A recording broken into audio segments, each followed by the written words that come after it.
പ്രതികരണം മനാഫിന്റെ പ്രതികരണം അതെങ്ങനെ ലോറിന്റെ ആയിരിക്കുമെന്നുള്ള സംശയ മനാഫ് ഇപ്പോൾ ഇത് നമ്മുടെ അർജുന്റെ വാഹനത്തിന്റെ അതാണോ ഇത്? അല്ല അല്ല അല്ല അല്ല ഇതും വേറെ ഏതൊരു വാഹനത്തിന്റെ ആണ്.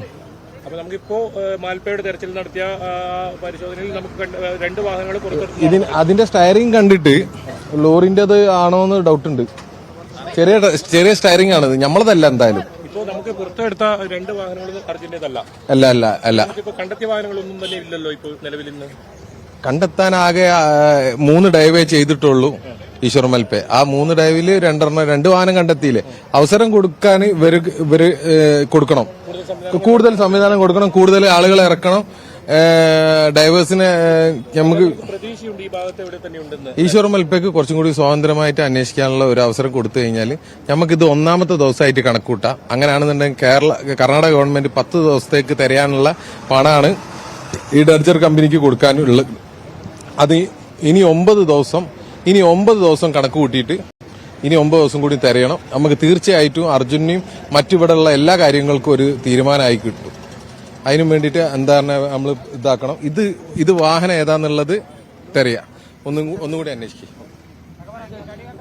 അതാണ് ലോറി ഉടമ അർജുന്റെ ലോറി ഉടമ മനാഫിന്റെ പ്രതികരണമാണ് കേട്ടത്.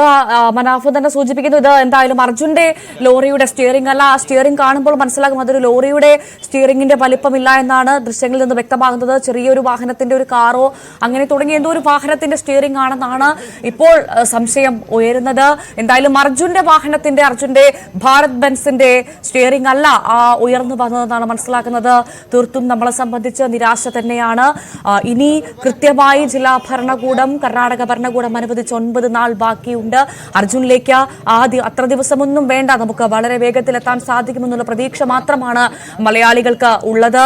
ഇപ്പോഴെന്തായാലും ഒരു വാഹനത്തിന്റെ സ്റ്റിയറിംഗ് ഉയർന്നു വന്നിട്ടുണ്ട്. പക്ഷെ അവിടെയും സംശയങ്ങൾ ദൂരീകരിക്കുന്നില്ല. ഏതാണ് ആ വാഹനം എങ്ങനെയാണ് ഗംഗാവലിയുടെ ആഴങ്ങളിൽ എത്തിയത് എന്നുള്ള സംശയങ്ങൾ ബാക്കി നിൽക്കുന്നു. ആ വാഹനം ആരുടേതാണ്, അത് ഏതാണ് വാഹനം, ആ വാഹനത്തിന്റെ ഉടമയും അല്ലെങ്കിൽ ആ വാഹനത്തിൽ അപ്പോൾ ഉണ്ടായിരുന്ന ആളും ഗംഗാവലിയിലാണോ എന്നുള്ള സംശയങ്ങളൊക്കെ ബാക്കി നിൽക്കുന്നുണ്ട്. ആ കാര്യത്തിന് നമുക്കിനി ഉത്തരം കിട്ടേണ്ടതുണ്ട്. ഏറ്റവും തുടക്കം മുതൽ അർജുന്റെ ഭാരത് ബെൻസ് മാത്രമാണ് ഗംഗാവലിയുടെ ആഴങ്ങളിൽ പതിഞ്ഞത് എന്ന് മാത്രമുള്ള വിവരം മാത്രമേ നമുക്ക് ലഭിച്ചിരുന്നുള്ളൂ. അത് തന്നെയായിരുന്നു ജില്ലാ ഭരണകൂടവും സ്ഥിരീകരിച്ചത്. പക്ഷേ ഇപ്പോഴിതാ നമ്മൾ ആഴത്തിൽ മുങ്ങിത്തപ്പുമ്പോൾ പലതും പുറത്തു വരുന്നു എന്ന് പറയുന്നത് പോലെ തന്നെയാണ് മറ്റൊരു വാഹനത്തിന്റെ സ്റ്റിയറിംഗ് ഉയർന്നു വന്നതാണ് നമ്മൾ കണ്ടത്.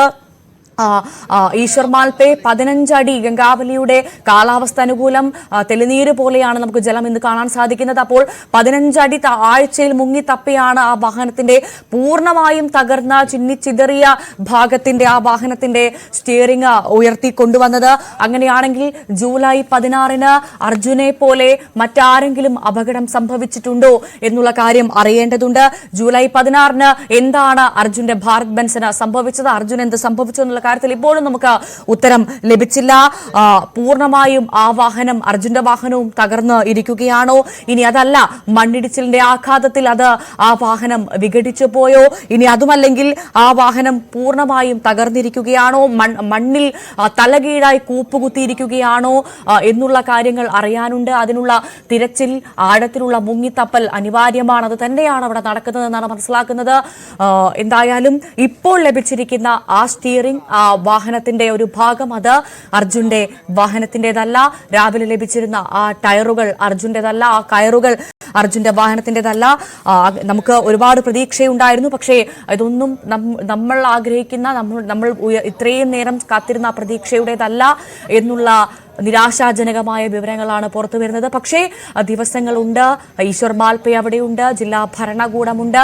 കൃത്യമായി അതുകൊണ്ട് തന്നെ അർജുന്റെ വാഹനത്തിലേക്ക് നമുക്കെത്താൻ സാധിക്കുമെന്നുള്ള പ്രതീക്ഷയാണ്. എന്തായാലും ഗംഗാവലിപ്പുഴയിൽ ഇതുവരെ നടത്തിയ തെരച്ചിലിൽ കണ്ടെത്തിയ വാഹനത്തിന്റെ ടയർ അടക്കം അർജുന്റെ ലോറിയുടേതല്ല എന്നുള്ള ഔദ്യോഗിക സ്ഥിരീകരണങ്ങൾ വരുന്നുണ്ട്. അത് ടാങ്കർ ലോറിയുടേതാണെന്ന് സ്ഥിരീകരിച്ചതായി നേരത്തെ AK അഷ്റഫ് MLA പറഞ്ഞിരുന്നു. അക്കാര്യത്തിൽ ഇനിയും